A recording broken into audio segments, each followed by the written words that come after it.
Hi, welcome to .NET Concept YouTube channel. I am Rahul, your host. So in this video, we will learn exception handling in catch block. So let's start. In last video, you have learned about try catch block.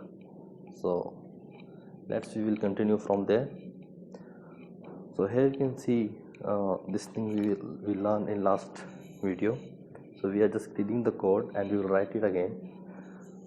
Okay.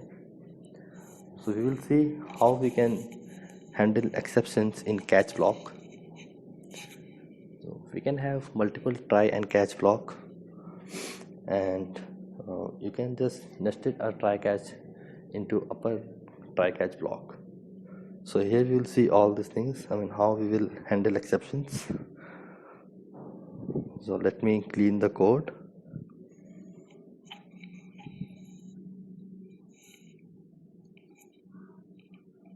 Okay, so let's clean it.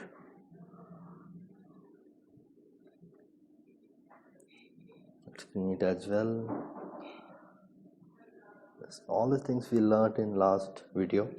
So you can go through my last video for try catch block. So there you can find all the things. Let me clean it. And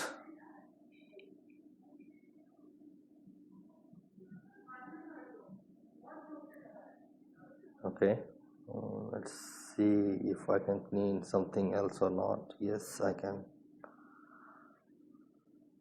Okay, I think I'm done now, so we can start it. Okay.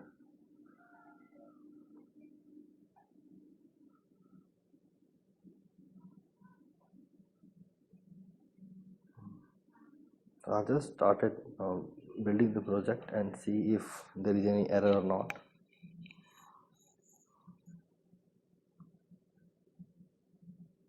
Okay, now just add another variable of int type. So it's int x1 is equal to let's say it is 0. Okay, then we'll add x is equal to x upon x1. Okay, so it will encounter and divide by 0 exception. So we are just writing a code which will encounter exception, then we'll see how to handle it.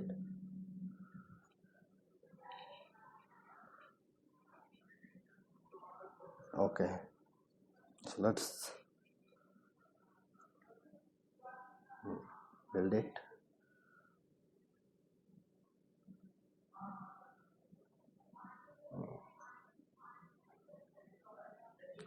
I think I have missed something. Let me see it again.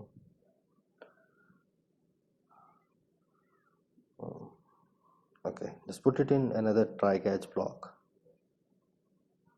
So I'm just writing try, and you can just press try plus tab, so it will write a syntax. So I copied it and I'm just removing catch from here, default.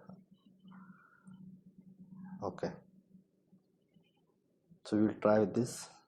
Okay, so I have removed throw also, just written a console.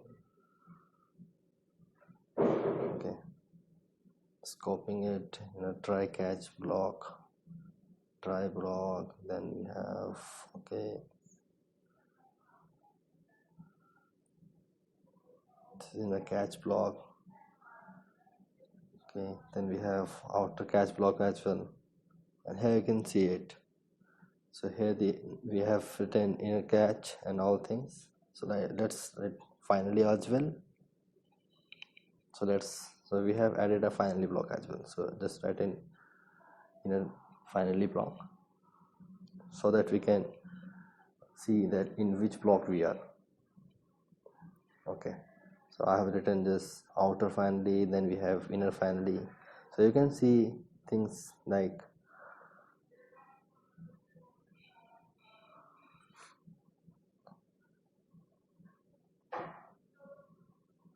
Okay, so now just turn it.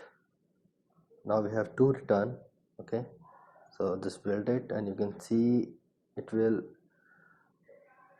just throw an error. Okay, just build it.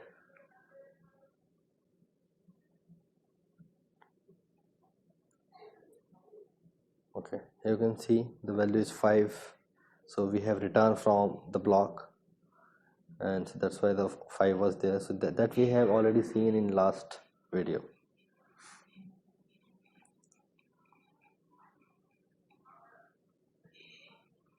Okay, so now we have just added exception here, so it will caught inside this. So now we are writing error message, and let's say x dot message. Okay, so it will show you that which kind of error it has thrown. So see here, attempted by divided by 0. Okay, so I just added a exception in outer block also, and I'm just throwing it. So now when I throw it, so it will throw the error to outer block. It will be handled by outer block as well. So you can see attempted. Okay, now let's write it divide by 0 exception. Okay, so here you can see it. Okay, so what we have concluded, so we just concluded that if you have a try catch block, and so you can add inner try catch block as well, and whatever exception you have, so that will be handled by inner try catch block. But if you want to throw it, so you can just mention a throw keyword, so that if your inner exception will be thrown to outer exception block. So you can use it in application, so that if you have, let's suppose you have a big loop, big chains are there, so that you have many exceptions and you want to just handle it on outer block, so you can just use throw. You can also use a specific exception class, like we have exception, or we have seen like divided by 0 exception, to mention a specific exception, so that you can do that as well. So I think we are done here. Thank you.